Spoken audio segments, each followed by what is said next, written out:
looking at business objectives. So if I want to select and create business objectives given a specific assessment set of controls, I can click on, again, those three dots and select the business objectives menu item. In this one, I already have created three business objectives. The first is PCI attestation, improve customer engagement, standardize processes across application teams. And if I want to add a new objective, we can do so. So I can click add an objective. And let's say that this objective is to standardize business operations across all business divisions. And the priority here, let's call this high. This is a scope of enterprise.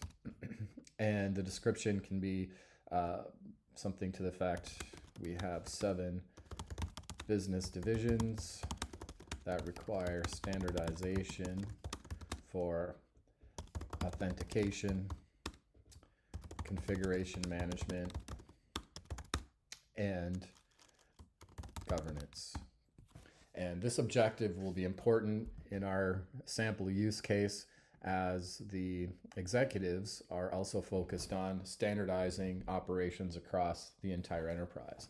So what we'll do next, now that we've defined what our business objective is we can select from our assessment the subcategories that would apply to this particular objective. So we'll select policy, oversight.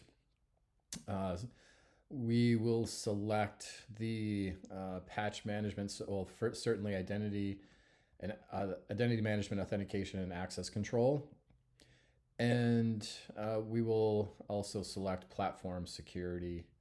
And for fun, let's also include adverse event analysis. All right, so I have a half dozen or so areas from the assessment selected. I'll save this objective. Now I have 4 objectives. And from here, I can click on the business alignment forecast. This will actually bring us to the analytic for business alignment forecast, which is also located under the analytics tab.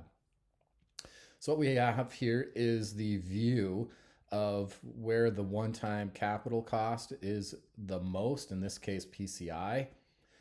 We also have the effort, which again, not surprisingly, it's PCI, and that is based on what we've associated with each of our objectives. So what we align from our control framework to the objective will indicate what this business objective score happens to be. It'll also, as you can tell, roll up the initial effort, ongoing effort, and non-labor investment. Now, my goal is set as a 5. Let's say I just want to get to a compliant state. So I'm going to select my goal at the top as a 3, and this analytic and that filter will act as a planning and what if analysis. What is it going to take if we just want to get compliant, which is a maturity level 3. And what we see now, our goal has changed, our effort and some of our investments have changed as well. Most of the investments, unfortunately, do come from stage 1, 2, and 3 up front. And so we can immediately use this analytic to begin to align the cybersecurity initiatives, the current state, the risk, the control posture, to objectives that the business cares about. We have our regulatory compliance here, industry compliance. We have our standardized business operations, which we're doing okay in some of these areas. We still have a little bit of an improvement to make, and improve customer engagement, similar. So that's a quick overview of creating a business objective in TrustMAPP for the alignment of key initiatives the business is focused on and aligning security to those initiatives. Thank you for watching.